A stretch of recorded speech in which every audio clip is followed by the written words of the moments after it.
Today we're going to talk about dead nettle for dye. We talked about you can use it for a mordant. It's a different process using it for a dye. We have quite a bit here in the garden area that's going to be tilled tomorrow. So we're going to collect a little bit. And when you're using plant dyes, it takes quite a bit. 2 to 4 times the weight of the fabric or the fiber. We're dyeing wool today, and so approximately for about 7 ounces of fiber we're gonna get about a 2-gallon bucket. So you take that, and through the magic of television you take your full bucket, that's not full but pretend it is, and you're gonna cook it down for about a half an hour. You can cook it longer if you want to.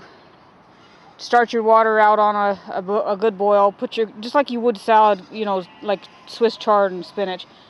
Then put your nettles into boil for about a half an hour or a little more. And then you strain it. This is what we look like when we're strained. And then take your pre-mordanted wool. We did an iron mordant with this.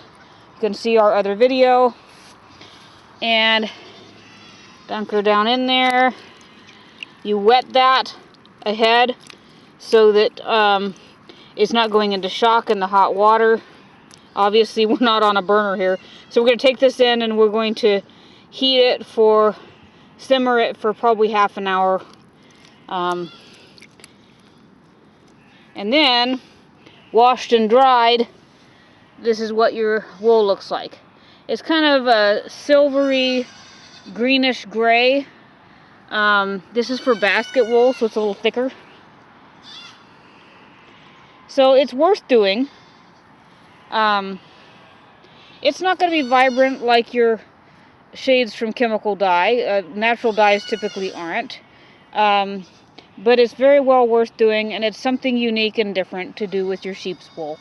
This came off of Bethlehem, our lovely sheep that we always use for basket wool. And so this is how it comes out, folks. True to life. Dead nettle. Used for dye.